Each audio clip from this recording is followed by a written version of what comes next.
Well, I have to ask you first of all about the front page of the Times today, a letter from the chief rabbi of this country, Ephraim Mirvis, saying that British Jews, majority of them, are gripped by anxiety at the idea of Jeremy Corbyn in number 10 and accusing him of allowing the poison of anti-Semitism to take root, and saying that the very soul of our nation is at stake if people vote for Jeremy Corbyn. Your reaction to what he's had to say?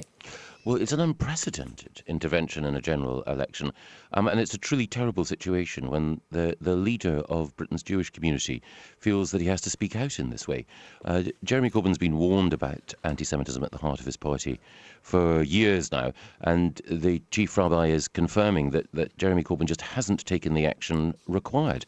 And we're in this situation where the British Jewish community feels such a degree of nervousness that many people are talking about potentially leaving the country in the event of a Jeremy Corbyn government.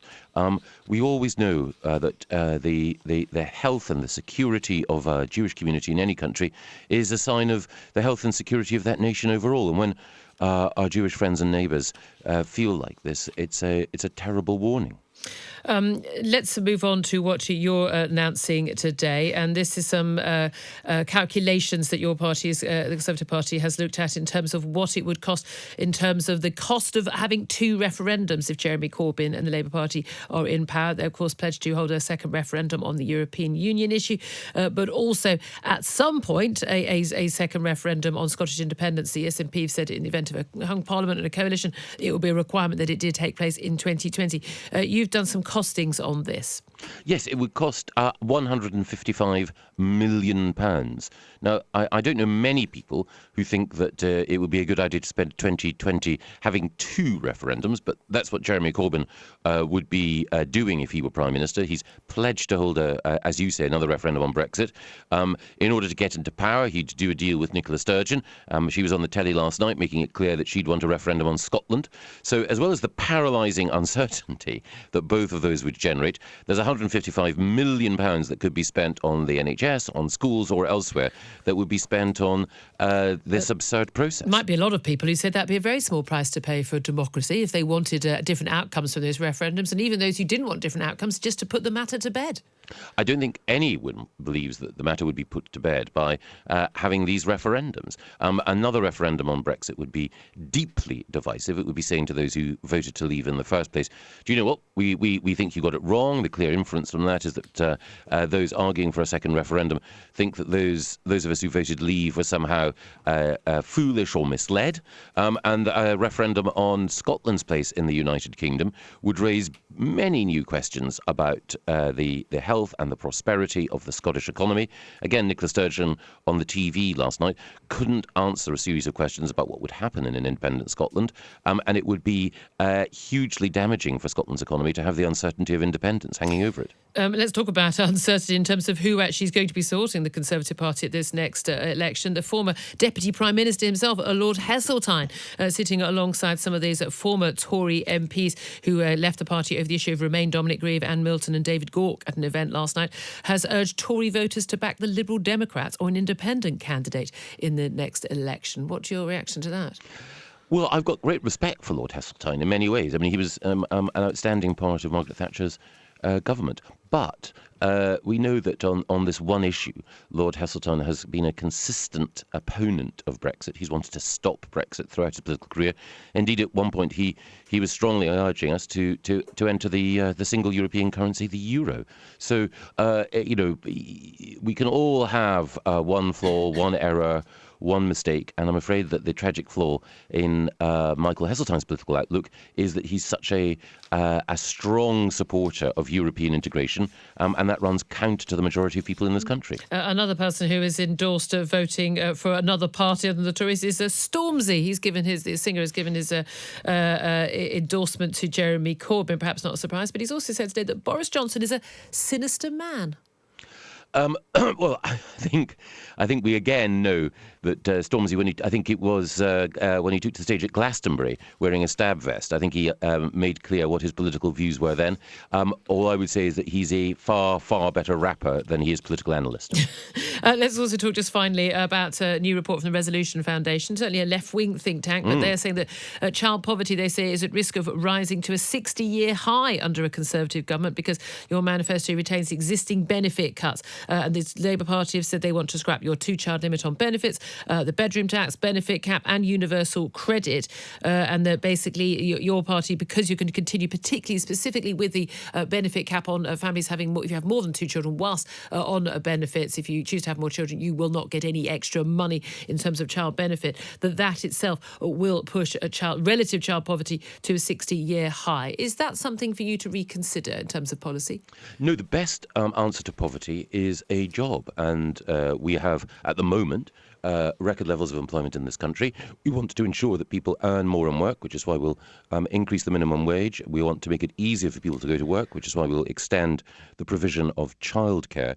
But all that will be put at risk by a Jeremy Corbyn government, because a Jeremy Corbyn government would mean higher taxes, fewer jobs as companies go under the crippling tax burden that Jeremy Corbyn would inflict. And it would also mean that pensioners would suffer more as a result, because the money that goes from companies into pension funds would be taxed. The CBI, the voice of British industry, has said that pensioners would lose hundreds of millions of pounds under a Labour government. Just finally, I know you have another interview to get to. It's a tight squeeze for cabinet ministers these days. The polls have been looking very good for the Tory party. Boris Johnson's leadership, seeing the party just edging up slowly but surely, week after week after week. And we didn't see a particular bounce immediately after the Labour manifesto was launched, as many might have expected, with the big giveaways. Now we are seeing a little bit of that bounce happening. Tories falling back a bit, Labour moving forward. Are you rather worried now that the election is rather more in the balance than perhaps you'd hoped? Well, this election was always going to be hard fought. The critically important thing is that if we want to get Brexit done, if we want to have Parliament working again, we need a working Conservative majority. And I think that everything that occurs in this election only reinforces the vital importance of everyone who wants to stop Jeremy Corbyn getting into Downing Street voting Conservative. That's the only sure and effective way of making sure that we do not have a Corbyn, MacDonald, Sturgeon coalition. I must ask you about this. It's massive big news this morning from the chief rabbi, Ephraim Mirvis, who has said in an unprecedented intervention that basically that we are in a situation where he said the country, as at the very soul of our nation, is at stake, and the election result involving a Jeremy Corbyn leader, Prime Minister, would shine a light on the country's moral compass, and saying that the vast majority of British Jews are gripped with anxiety at the idea of Jeremy Corbyn at number 10. What's your reaction to what he's had to say? I think he's right. I said in September 2018, when I was still a Labour MP, that the Labour Party was institutionally racist against Jewish people. I was heavily criticised by people within the party. But look, there is no doubt about it. There is a clear link between Jeremy Corbyn's leadership and what is going on. There's always been anti-Semitism on the left, unfortunately. But I think that there are people who are within the party but also support Jeremy Corbyn who felt licensed once he came to the fore to go about doing their racist acts. I mean, let's just be clear about this. It is not normal to have a leader who has defended an openly racist mural. It is not normal to have an entire documentary having to be devoted to the scale of the Jewish racism problem in a party. It is not normal for two Jewish MPs to be hounded out of one of the main parties in this country because of anti-Jewish racism. And it is certainly not normal for a party to be subject to an investigation by the Equality and Human Rights Commission for the anti-Jewish racism in the party. And the point is this: the Labour Party is not going to change if, in spite of this racism, and in spite of how the party has made the Jewish community as a whole feel, people continue to vote for the Labour Party. What would it say to the Jewish community, which is so fearful, if you just continue to vote for a party that has all these racism problems? And that, frankly, is the point that the chief rabbi is making. Now, we can either ignore it and say, oh, it's wrong for a community leader to intervene in the political debate in this way, or we can actually listen to what he is saying and acknowledge what he is saying. I tell you, Julia, it gives me absolutely no joy to say this, in spite of the fact that I am part of the shadow cabinet of another party, because not only does this shame the Labour Party, I think it actually shames British politics as a whole, that this is happening in one of the main parties in our country. Moving on from that topic, there has been a new line of support for the Liberal Democrats. You've not seen a surge in your support yet in this election as the Labour Party is actually moving back up. The Tory Party is moving up. But Lord Heseltine, former Tory MP, former Deputy Prime Minister of this country, last night sitting alongside two candidates who are now standing as independents, has urged people, normal or long-standing Tory voters, to vote for Liberal Democrat or independent candidates at this election. Do you welcome that endorsement? Well, of course I do. I mean, I've always had a lot of respect for Michael Heseltine, who has done a lot around regeneration, industrial strategy, and he's been a fervent pro-European over the years. It's one of the reasons that he clashed so much with the late Margaret Thatcher. But I think what he says illustrates a truth, if you like. John Curtis has said, he's the UK's polling guru, if you like, that we are in a very good position to challenge the Conservatives in Tory-held seats, in over 70 seats, I think he has referred to, where we are much better placed to take a substantial number of seats from the Conservatives than the Labour Party. In fact, the Labour Party is in much more of a defensive position, trying to prevent its seats being taken by the Tories, particularly in the West Midlands, in the North East and Yorkshire. Now, why this matters is because, as you and I know, because we've discussed it many times on your show, we are determined to stop Brexit. And the starting point for being able to do that is a reduction in the number of Conservative MPs in the next Parliament, so that we at least have the arithmetic in the next House of Commons to bring about a people's vote in which we would be campaigning fervently to remain. And that's why this is very significant, because I think it sends a very strong message to many people who may have voted Conservative before in those Conservative-held seats, that here you have a former Conservative Deputy Prime Minister saying vote for the Liberal Democrats. That is quite an extraordinary thing. Censoring culture or, throwing a film out of a cinema chain is never the solution to any problem whatsoever. I think what we have in relation to the knife crime issue, which I think is a very serious issue, the culture of nihilism in particular, is really two forms of censorship. So on one side, people want to ban films about gang life, or they want to ban drill music because they think those forms of culture are inspiring knife crime. But then on the other side, we have people of a more left-wing, politically correct persuasion who really want to clamp down on honest discussion about knife crime, about which communities it is taking place in, about the possible social problems that are giving rise to it. And they will accuse you of racism or Islamophobia if you raise any of those pressing questions. So there's this dual form of censorship strangling any kind of serious discussion about knife crime. And I would say we shouldn't ban films.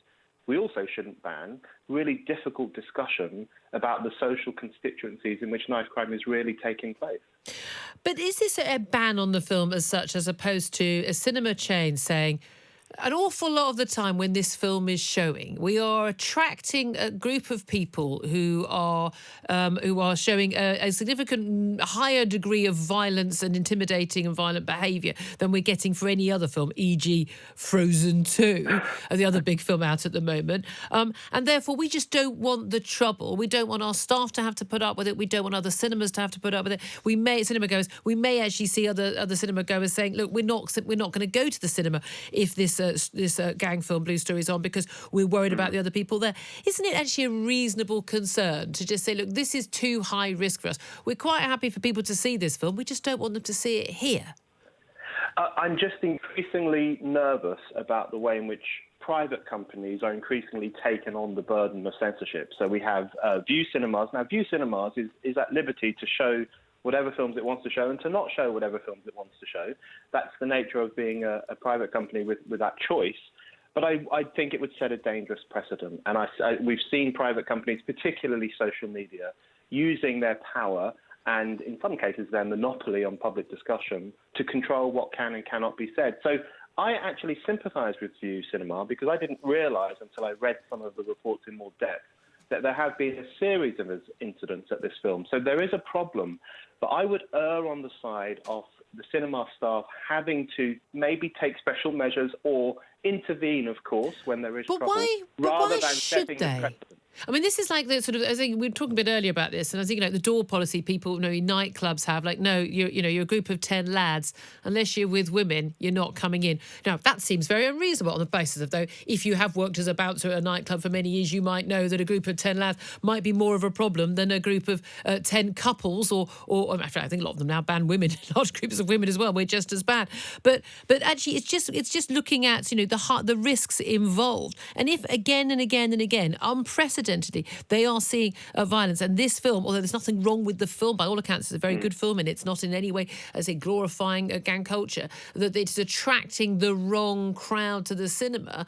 They may well have a right to say, look, you know what, we don't want. I mean, we banned cigarette smoking in pubs because of the risk of passive smoking to the staff, for goodness sake. That was the legal reason why it happened. Do they not have a right to protect their staff at the cinema, not to have to face gangs of machete-wielding teenagers on a Saturday night? My concern is they are criminalising culture as part of that process, and they are denying ordinary people who have no ill intent whatsoever the opportunity to see this film. And by all accounts, it's a very good film, and by all accounts, it is not, as you were saying, it's not a pro-gang film at all. So I'm concerned about the way in which View is depriving the public of the opportunity to see this film. And also, we have to think back to the history of cinema censorship in this country. There's been some I'm old enough to remember when the film Child's Play was held responsible for the terrible murder of Jamie Bulger, or, when David Cronenberg's film Crash, based on the J.G. Ballard novel. There was great pressure to ban that in the late 1990s. The Last Temptation of Christ was protested against by numerous Christian groups. There is always going to be flashpoint films where we say we've got to get rid of this film or else it will encourage violence. I think we have to take a step back, and I think even the people who own View Cinemas and work there and may well be under pressure from certain irritating young people and maybe even dangerous young people, I think they have to take a step back and think, well, our job is to show culture and we shouldn't renege on it. Well, I would say their job is to make money from charging people for cinema tickets. And if, a mum like me says, hey, if Blue Story's on at the same time as Frozen 2, no, you're not going to the cinema because I can't trust you're going to be safe, they're going to lose money. But let's also just talk, just finally also briefly, if you can, about the accusations of racism against View and showcase the other rival. They've revoked that ban. But the claims online is that this is racist. It's because it's a film about black gang violence that this film has been stopped. And if it wasn't about black young people, this film, then it wouldn't have been banned. Do you think that's a fair accusation? No, absolutely not.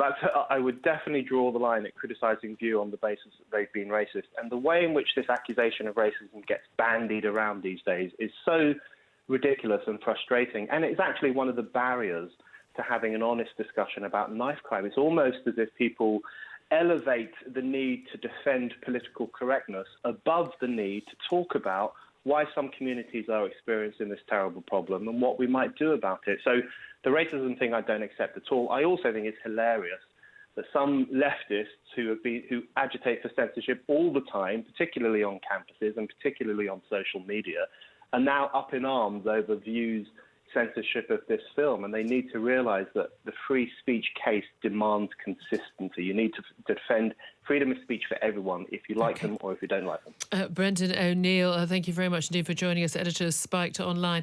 Still with me, Michael Walker from Novara Media, and genuinely quite by chance, Tom Slater is also from Spiked Online. It's like they're breeding you. What can I say? Michael Walker, shall I come to you first for an alternative view? I'm wondering if it is an alternative view. Do you think that they were right to stop me again? They're not banning the film; they're just not showing the film. I think is a fair description. And if you think they were wrong to do you think that's it's fair if they face accusations of racism? I mean, surprisingly, I agreed with quite a lot of what Brendan O'Neill said in that interview. I mean, I think it's unlikely that what this was motivated by was racism, but I do think you have to take into account that when you're banning particular expressions of culture, it can have discriminatory consequences. So it is the case that in London, it is much easier, or it's much more common for bars to sort of say, we ban music which is played by black people in this bar, and this cinema is saying we are banning this film which is about black people and appeals to black people. And so even if it's not motivated by racism itself, it has a discriminatory consequence. If you're a black person, you're thinking all of the culture I want to see is being banned, then you should take it more seriously for that reason.